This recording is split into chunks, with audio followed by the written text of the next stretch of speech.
What if your phone assistant stopped being that little helper that puts alarms for you and started becoming the brain that understands your messages, your emails, your images, your screen, and your apps? That is the big AI story today.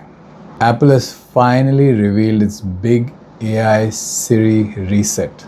And it's not Siri, hey, tell me the weather, wearing a new jacket. No. The new Siri AI will have a dedicated chatbot style app, personal context search, screen awareness, web answers, and ability to engage with apps across your device. And to explain this in plain English, it should be able to understand what is there on your screen, search through your own stuff, answer tough questions, and do things across your apps. That matters because AI is moving from give me an answer to this to doing things inside the devices that you use every day. But there is a twist. Siri AI will not be available in iPads and iPhones across the EU at the time of launch. Apple is blaming Europe's Digital Markets Act and also unresolved negotiations with regulators. Mac and Vision Pro users will still get it in the EU, but it will not come on iPhones, iPads, or even Apple Watch at the time of launch. So yes, even AI assistants have geographical problems nowadays. Imagine Siri packing a bag and going to Europe and being stopped at the border. And the person there says, sorry, your privacy papers are not yet ready, you can't enter. But this is bigger than one product delay.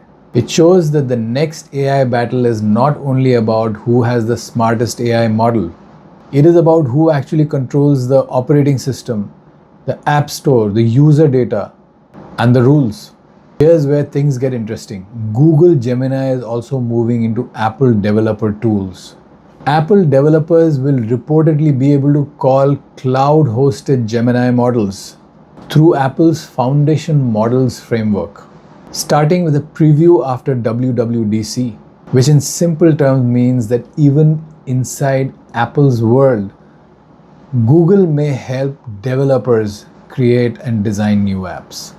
So the AI race is now looking much less like one giant robot fight, more like a very complicated group project where everybody secretly needs everybody else. Next up is that OpenAI is also changing shape.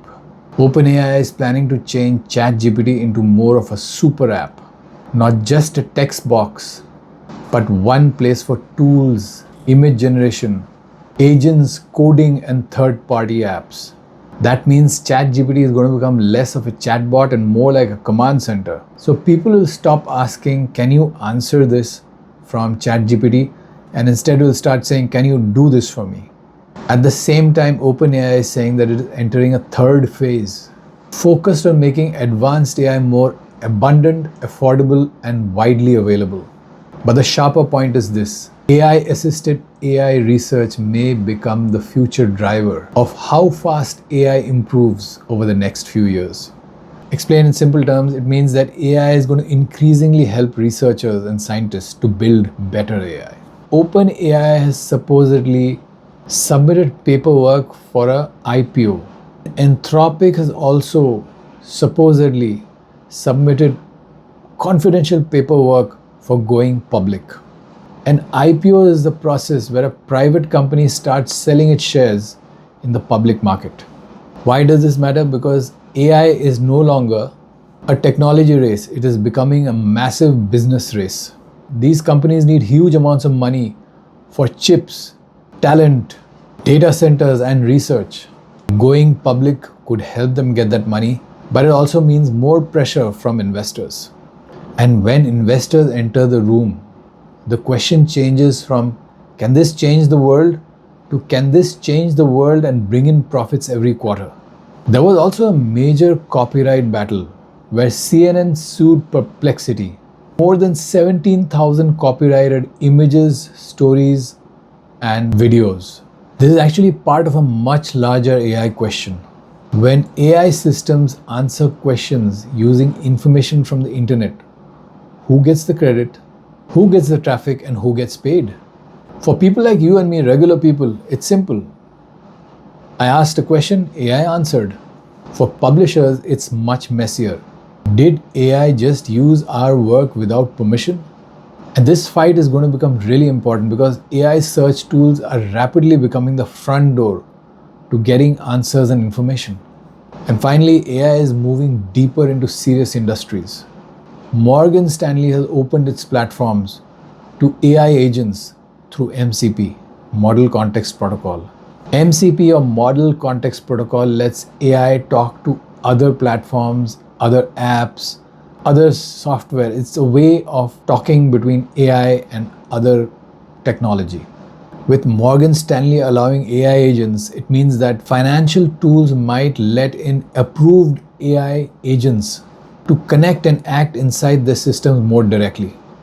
Microsoft and Mayo Clinic are also working on a dedicated healthcare AI model.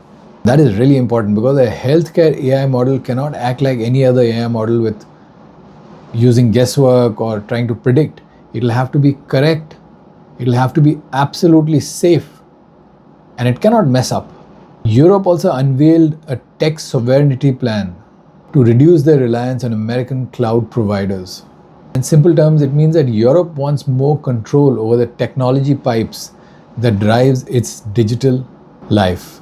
So that's it for today, and today's practical takeaway is AI is moving from nice to try to built into the tools that you already use. The winners won't be the people who know every AI buzzword. They'll be the people who know which tools actually are effective and exactly when to trust them. That's it for today. See you in the next episode.